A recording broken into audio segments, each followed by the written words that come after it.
आता आपल्याला बघायचं आहे हायड्रोकार्बन.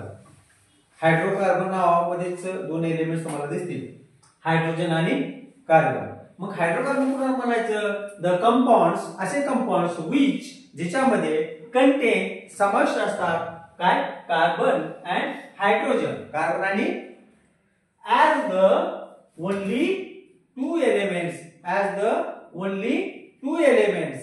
are called hydrocarbon. त्याला काय म्हणायचं आहे? हायड्रोकार्बन. काय म्हणतो त्याला? हायड्रोकार्बन. हायड्रोकार्बन मध्ये त्यामध्ये काय असतात? एक हायड्रोजन आणि एक कार्बन. मग तुमच्या मनात व्याख्या तयार केली जाते. मी बघा दुसरी व्याख्या काय सांगतोय? The compounds which contain hydrogen and carbon, only two elements are called hydrocarbon. त्याप्रमाणे केले तरी चालेल. मराठीत हायड्रोकार्बन कशाला म्हणतात? ज्या संयुगामध्ये फक्त हायड्रोजन आणि कार्बन हे दोनच मूलद्रव्ये असतात त्या संयुगाला हायड्रोकार्बन असे म्हणतात. ही हायड्रोकार्बनची व्याख्या झाली. आता हायड्रोकार्बन मध्ये आपल्याला बघायचं आहे सॅच्युरेटेड हायड्रोकार्बन आणि अनसॅच्युरेटेड हायड्रोकार्बन, दोन प्रकारचे, एक सॅच्युरेटेड आणि एक अनसॅच्युरेटेड. मग फरक काय आहे? हे की नाही, मराठीला म्हणतात संपृक्त हायड्रोकार्बन आणि असंपृक्त हायड्रोकार्बन. तुम्ही मराठी लक्षात ठेवू नका, पण ज्याला मराठीची गरज आहे त्याने मराठी लक्षात ठेवायचं. सॅच्युरेटेड आणि अनसॅच्युरेटेड हायड्रोकार्बन. फॉर एक्झाम्पल, की ज्याची टेट्राव्हॅलेन्सी पूर्ण होते त्याला सॅच्युरेटेड म्हणतात, ज्याची टेट्राव्हॅलेन्सी पूर्ण नसते त्याला अनसॅच्युरेटेड म्हणतात. तर टेट्राव्हॅलेन्सी म्हणजे काय? तर कार्बन जो आहे त्या कार्बनची व्हॅलेन्सी किती आहे? 4.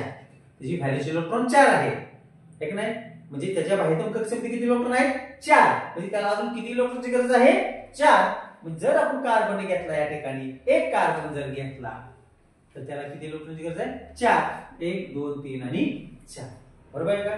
तसं इथे जर पाहिला एका कार्बनचा जर विचार केला, 1 2 3 4, चारी बाजूला इलेक्ट्रॉन्स म्हणजे ऍटम्स आहेत. बघा इकडे सी आहे, इकडे एच आहे, ते एच आहे, ते एच आहे, याच्या इकडे सी आहे, एच आहे, एच आहे, एच आहे, म्हणजे पूर्ण व्हॅलेन्सी याची कंप्लीट झाली आहे. मग त्याला म्हणतात सॅच्युरेटेड. है की नाही? हा झाला सॅच्युरेटेड. आणि इकडे काय बघायचं आपल्याला? अनसॅच्युरेटेड बघायचं आहे. सॅच्युरेटेड समजते तुम्हाला? म्हणजे जसं की आपण म्हणतो की एक आपल्याला समजा 2 चपातीची भूक आहे आणि आपल्याला एक चपाती कमी पडली, है की नाही, आपण असंतुष्ट झालो, है की नाही, आणि दोन्ही चपात्या काय संतुष्ट झालो. तसं लिहायचं नाही परीक्षेत, आपल्याला समजलेलं सांगितलं. इथं सॅच्युरेटेड म्हणजे टेट्राव्हॅलेन्सी पूर्ण असेल तर काय झालं? सॅच्युरेटेड. बघा काय सांगितलं तर द कंपाऊंड्स, असे कंपाऊंड्स इन विच, जिच्यामध्ये व्हॅलेन्सीज ऑफ, ही valencies of all the atoms are satisfied. ही 2 ॲटम्स आहेत कार्बनचे, त्याची व्हॅलेन्सी काय झाली? सॅटिस्फाय झाली, म्हणजे त्याची पूर्तता झाली बाय द सिंगल बॉन्ड. कितीने पूर्तता झाली? Single bond. सगळीकडे कसला बॉन्ड दिसतोय तुम्हाला? Single bond. Are called saturated hydrocarbon. संपृक्त हायड्रोकार्बन, सॅच्युरेटेड हायड्रोकार्बन. समजलंय का? अनसॅच्युरेटेड काय आहे? Unsaturated hydrocarbon the compounds in which valencies, ज्याची valencies of all the atoms, इथे किती ॲटम्स घेतले? 2. All the atoms are not satisfied, satisfy झालेली नाही, not satisfied by the single bond are called unsaturated hydrocarbon. Single bond जर satisfy होत नसेल त्याला म्हणायचं अनसॅच्युरेटेड हायड्रोकार्बन. कारण या ठिकाणी कसला बॉन्ड आलाय? Double bond. इथं काय आलाय? Triple bond. कारण की त्याची एक व्हॅलेन्सी कंप्लीट झालेली नाही. ह्या डेफिनेशन मध्ये आणि ह्या डेफिनेशन मध्ये काय फरक आहे? तिथं नॉट आहे, तिथं नॉट नाही, एवढाच बदल. दोन डेफिनेशन, सेंटेन्स, वाक्यरचना सेम आहे. आता सॅच्युरेटेड आणि अनसॅच्युरेटेड हायड्रोकार्बन समजलं तुम्हाला? त्याच्यामध्ये परत काय दिलं मी? सॅच्युरेटेड हायड्रोकार्बन्स कंपाऊंड्स हॅव्हिंग किती बॉन्ड असतात? Single bond. बघा सिंगल बॉन्ड आहे. and unsaturated hydrocarbon compounds having double bond किंवा ट्रिपल बॉन्ड. मराठी मीडियम साठी दुहेरी बंध किंवा एक तिहेरी बंध असतो का? दुहेरी बंध आणि हा तिहेरी बंध, 3 बंध.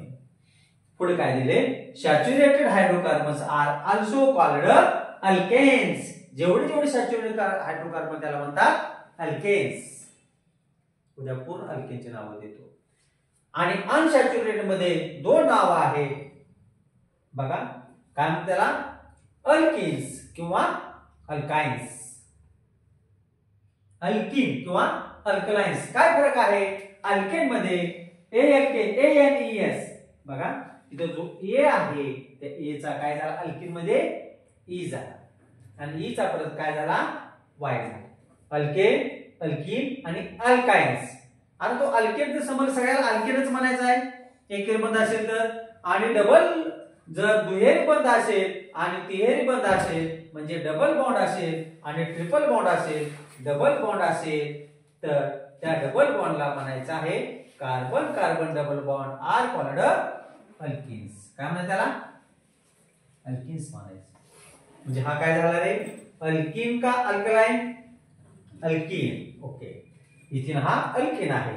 आणि कार्बन कार्बन बघा, हे carbon carbon triple bond are called alkynes.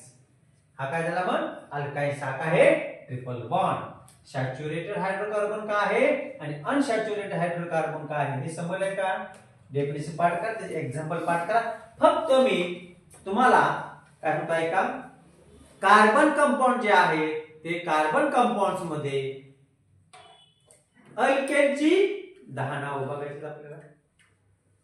त्याप्रमाणे इकडं दुसरं रूप आहे त्याचं कोणाचं, अल्किन्स, आणि तिसरं रूप आहे अल्काइन्स. हे नाव तुम्हाला मी उद्या देणार आहे. समजलंय का. ते नाव पाठ करायची, त्याप्रमाणे त्याचा स्ट्रक्चरल फॉर्म्युला तुम्हाला लिहिता आला पाहिजे, कारण हा स्ट्रक्चरल फॉर्म्युला परीक्षेमध्ये विचारते. समजलंय का.